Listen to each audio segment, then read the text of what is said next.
This is Dr. Vicente Reyes, and this is our introductory lecture to EDSS 379, Primary School Society and Environment Teaching.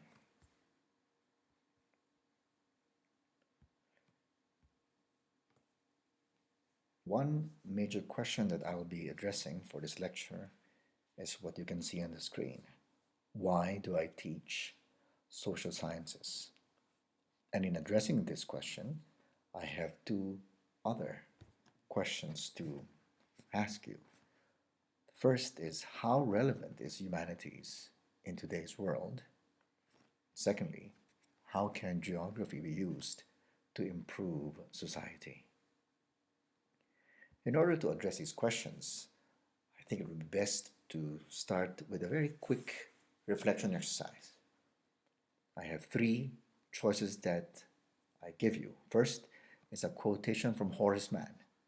Education, then, beyond all other devices of human origin, is the great equalizer of the conditions of men, the balance wheel of the social machinery. Second is an image of a silhouette with a question mark right in front. And the third is a fraction. 4 out of 10 remote students drop out of high school. Quickly choose one of these, either quotation, the image, or the fraction. If you choose number one, these are the questions I'd like you to think about. What is my reaction to this quote? Can this lead to happiness? How is it related to how I interpret the value of education? If you choose number two, the questions I'd like you to address would be the following. I am an educator, ergo felix sum, Latin, which is translated as, therefore what makes me happy is. So in other words, I'm asking you, as an educator, as a teacher, what is it that makes you happy? You can follow that up with this other question. Or what does the value of education mean to me and to society? If you choose a third fraction here, 4 out of 10, then these are the questions I'd like you to consider. What is my reaction to this issue? Does it bear any importance to the value of education and its impact to society?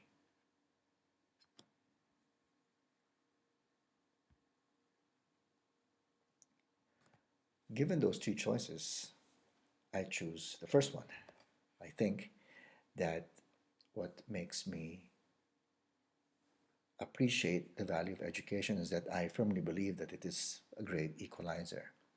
Moreover, I think that my role in society, and I think most of us educators should try to adopt this role, is to become critical reflective practitioners. So I see myself as attempting to be a critical reflective practitioner. And I see it as an engagement typified by an extended critique of education policy and reflections on practice. So my research areas have been in this phrase, sequema. It's a Spanish phrase which essentially means burnout. This is me when I was teaching in Spain many years ago. And when I was there, the research that I pursued was the idea of teacher burnout. I also did research, I still continue research on networks of education reform. And another area of research that I undertake is corruption in education and its impact on human services. In these three areas, I try to be a critical reflective practitioner, engaging with the policy and practices of education. I mentioned that an aspiration that I embrace, and I hope you as educators also consider, is becoming a critical friend. I'm using the definition of Costa and Kalik in relation to what a critical friend is. A critical friend can be defined as a trusted person who asks provocative questions, provides data to be examined through another person's lens. A critical friend offers critiques of a person's work and as a friend and is an advocate for the success of that work. I think on behalf of the teaching team of EDSS 279 we see ourselves as critical friends. So when you receive feedback in your assignments, in the discussion board, when you send us questions, our responses sometimes may be a bit, the, how do I say, there will be some bite into it. But really, the reason is that we are all united towards the purpose of making you succeed in your work. So our responses will be provocative, and we will suggest that you look at data from other perspectives. This book that you see here, Mapping the Terrain of Education Reform, has just been published by Routledge, and here I talk about my experiences in an education reform initiative funded by the Republic of Singapore as they helped out a developing country, the Philippines, which is also my home nation. So in this particular book, as a critical friend, as a critical reflective practitioner, I've documented the experiences of stakeholders in Singapore and in the Philippines. Some administrative points before we continue further. This is important for us to all to know. So you're listening to the first lecture.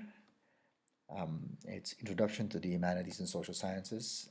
I'm giving that one. And in this particular slide, you see the lectures from week 1 all the way to week 13. You also see that we have highlighted the different deadlines that you have to remember. And this big block here from week 6 to week 9, there won't be any meeting for those in the on-campus mode of EDSS279 379. We've allotted these dates for professional experience, and it also coincides with the trimester 2 break. For our off-campus students, there is no requirement for you to come to campus to do this professional experience. We anticipate that most of you have organized your professional experience, and usually they fall within these 4-week epoch. Some more administrative points to remember. This slide describes the assessment tasks for this entire course. Module A is assignment 1 that consists of 40% of your marks. We're asking you to undertake a structured essay, constructing a value sequence. You can see the due date right here. Module B, assignment 2, 60%. You are asked to make a cognitive inquiry sequence and an accompanying reflection report. In between, you will notice that we have identified some bonus group work and the due dates for each of these bonus group works. Do remember that it's a bonus. In other words, if you don't undertake it, there is no penalty. But if you do undertake it, it doesn't guarantee that you will get points. You need to be able to satisfy the rubrics that we have specified for these bonus group activities. The bonus group activity is actually an attempt on our part to elicit collaboration among those who are participating in this huge course. What we have heard in previous iterations of this course is that some students feel that they're isolated. So we have provided you this opportunity to work in groups. And what we've asked you to do is very simple, to create a resource in the classroom. This is actually a virtual poster that we are envisioning. So since you are separated by time and space, we are asking you to use Pinterest to collaboratively create a virtual poster. That's essentially what it is. So the rubric that we have provided to you guides you in making a virtual poster.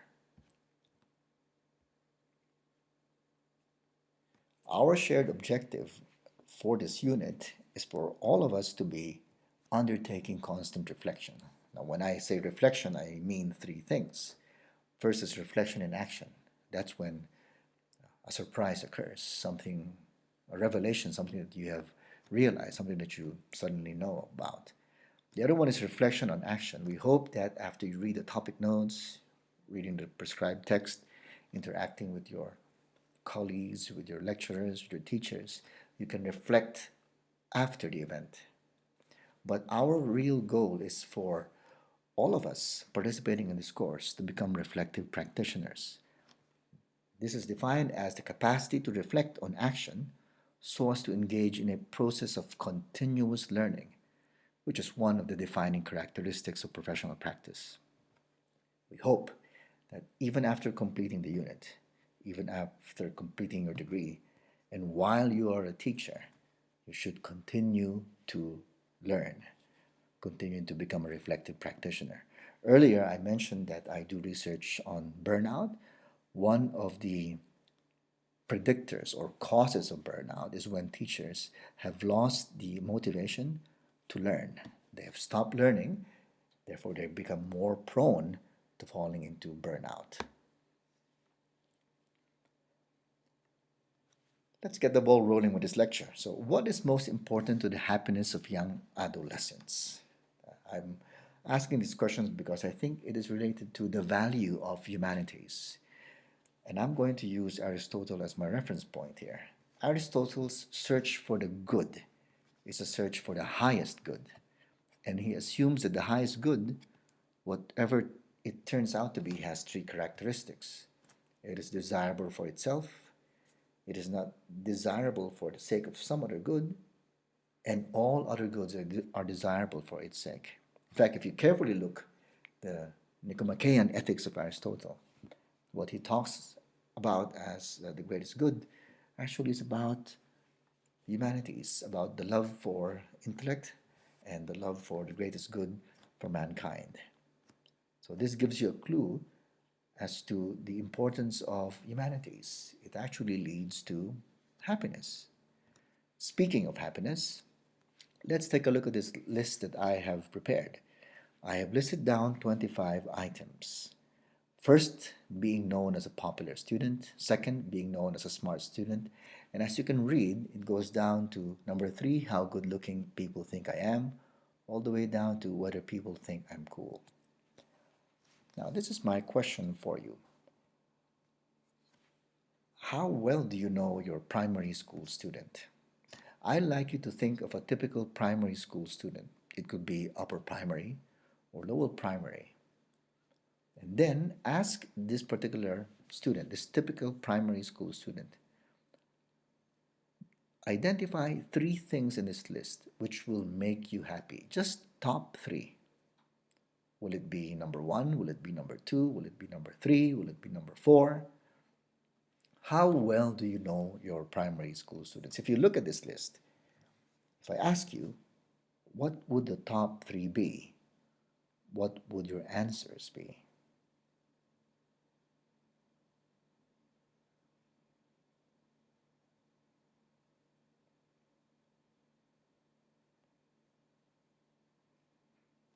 I think by now you may have read through all the 25 items.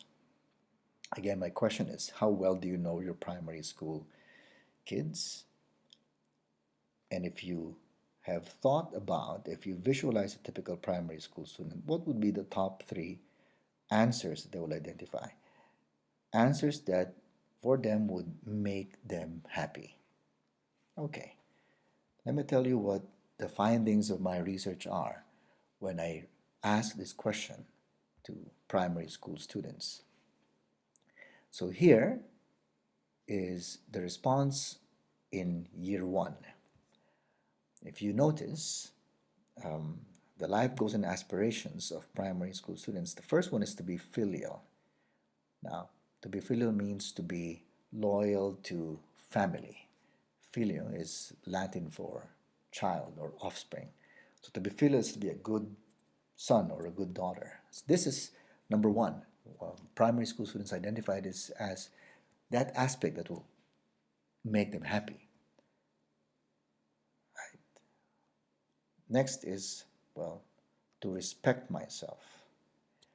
Third, to be a loyal citizen. Fourth, to be loyal to the company I will work for. Fifth, to have a sense of meaning and purpose in life. In the second year of our survey, we surveyed about 30,000 students here for this survey. You can see that the responses have differed, and this is the new rank. So to respect myself became number 1. To have a sense of meaning and purpose in life became number 2. To have a sense of achievement became number 3. To make my own choices became number 4. To be filial became number 5. These are the responses of the students when we administered the survey for the second year. This research that I undertook was a panel longitudinal study, which that means that we surveyed the same set of students, the same 30,000 students. Now let's take a look at the rest of the survey. In year one, the lowest item was whether people think I'm cool. Second lowest, whether my parents have a car. Third, how good looking people think I am. The size of the house I live in is the fourth. And the fifth, less popular, is being known as a popular student. Now, this may be surprising because some of you might think that, hey, I think young people nowadays might think, hey, I want to be cool, or to have maybe a boyfriend or girlfriend, or being known as a popular student. But the results of our survey indicate to us something interesting. Now, what if we rearrange the data that I just shared with you? I will rearrange the data and I will take into consideration the works of Bandura about social cognitive theory, the work of Betts in relation to self-efficacy theory, and the work of David Hogan about social outcomes of schooling, David Hogan and Donovan, subjective agency among Tasmanian adolescents.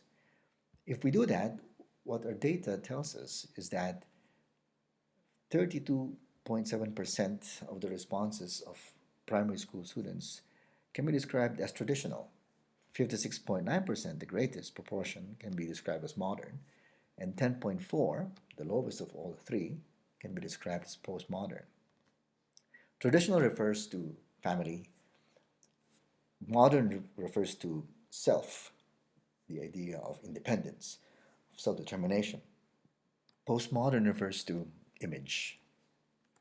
So in terms of notions of happiness, young people, primary school kids, seem to embrace modernist notions, independence, ability to choose life paths. This is what young students seem to indicate is what will make them happy.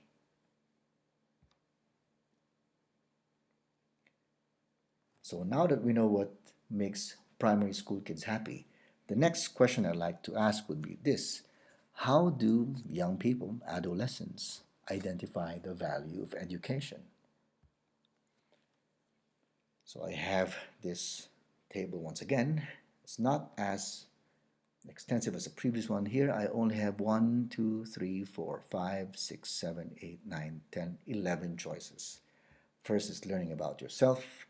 Second, learning about nature, spending time with friends, learning to be a cultured person, being a person with good character, being a good citizen, getting a high-paying job, doing well in exams, contributing to your community, learning information about the future, learning new things. Once again, how well do you know our primary school students? Think about a typical primary school kid that you know. It could be upper primary, lower primary.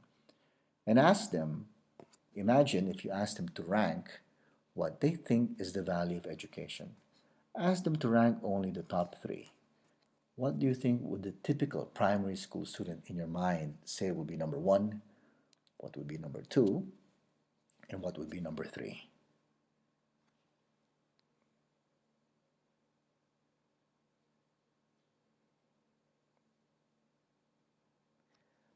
I think by now you may have formulated your rankings of the top three. Okay? Again, what would typical primary school students rank as a top three notions of how they appreciate or how they understand the value of education? Let me share with you what the findings of our research tell us. In primary 4, students said that the value of education for them was this one. The highest one was doing well in exams. The same primary 4 students, when they became primary 5, said that the value of education was getting a high-paying job. For the secondary school cohort, because we did this for primary school kids and for secondary school kids, a panel longitudinal study consisting of 30,000 respondents that we followed for 3 years. For the secondary school kids, getting a high-paying job was top value of education. In secondary 2, it was the same, getting a high-paying job. For your information, when the primary 5 kids became primary 6, and when secondary 2 kids became secondary 3, the data that we have affirms that the respondents in our survey, all 30,000 students, the common response was that getting a high paying job generated the highest percentage of what they considered was the important value of education.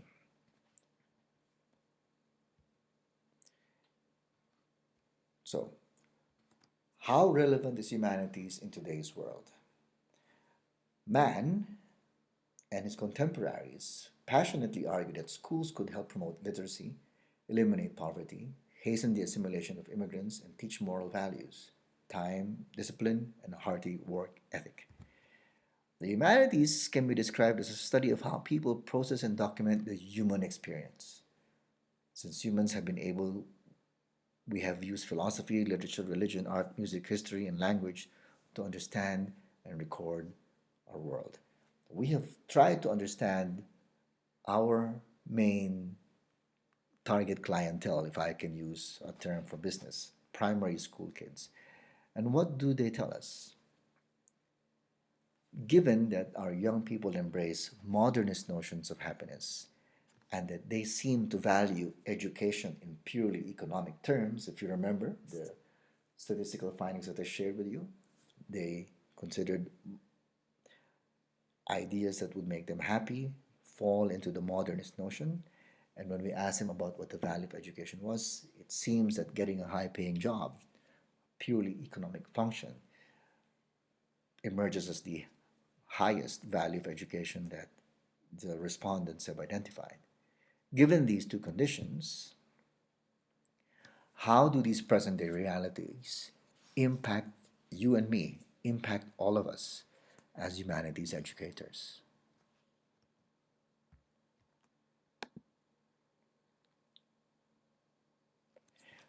That question that I just raised is something that we need to reflect upon. The kinds of students that we face now are modernist and also may view education from a purely economic perspective. Let's go to the next question that I raised at the beginning of the lecture. How can geography be used to improve society? So, a quick definition of geography would be to see it as a unique discipline that examines the earth from the spatial point of view. And then if I read the other highlighted text here, it is learning how to think in terms of areal distribution, density, pattern, diffusion, and the relationship of phenomena in place and the interaction of places, that is geography. I argue that in our context, geography plays an important role for us to be able to impart humanities education to our students. Because when we take a look at issues in society from a geographic perspective, we recognize several issues that are really critical in our society, present day Australian society. First is the unequal access for students. And, well, typical of this would be this particular idea here: metropolitan schools versus remote schools. Students from metropolitan schools had the highest scale scores, and those from remote schools had the lowest scale scores. This is from the National Assessment Program report of 2011, Civics and Citizenship Years. Of course, there's also the problem of inefficient funding for teacher training. So we have the issue of unequal access for students. If we look at it from a geographic lens, geographic meaning metropolitan regions and remote regions, we begin to discern critical issues in education, particularly unequal access for students.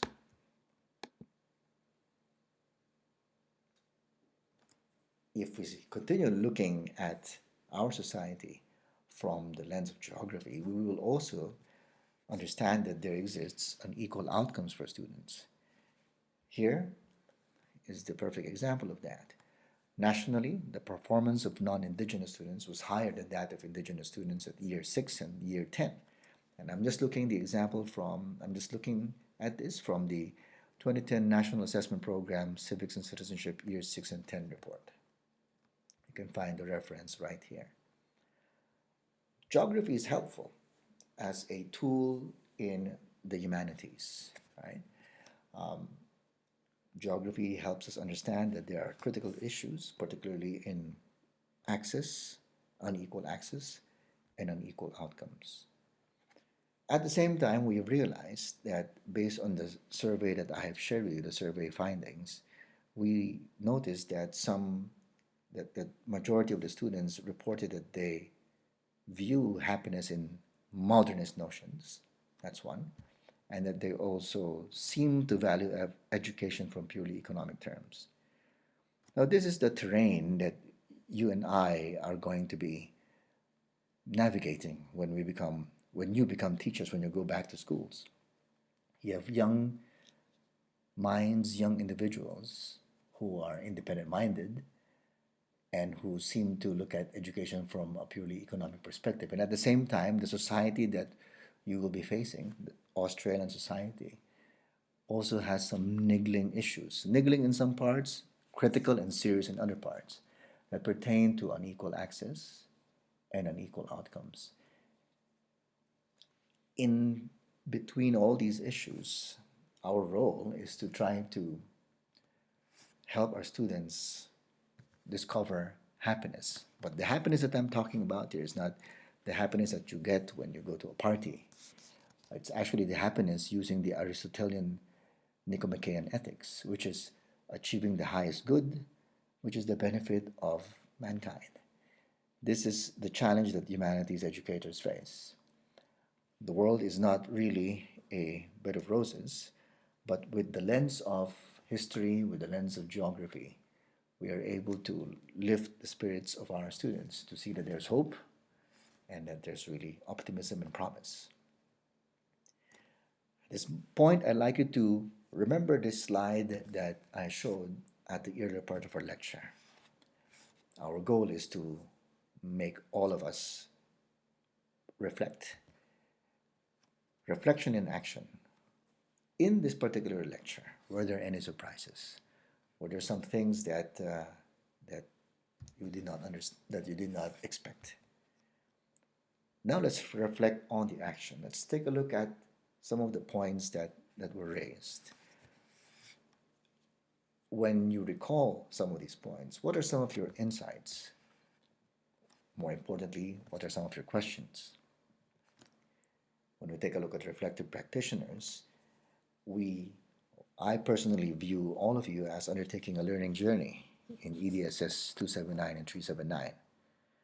And as you continue your learning journey, what aspects, themes do you want to learn about in a more engaged manner, in a deeper fashion? Do remember that our roles, or my role together with the other members of the teaching team, will be critical friends. And if you remember the definition of critical friends, we will provoke you to think about alternative ways of looking at things. Sometimes we might make you uncomfortable because of some of the ideas that we will be giving to you. That is really designed so that you will think, reflect, critique, analyze, and hopefully succeed in your work. That's really how we view our roles in EDSS 279 379. Thank you very much.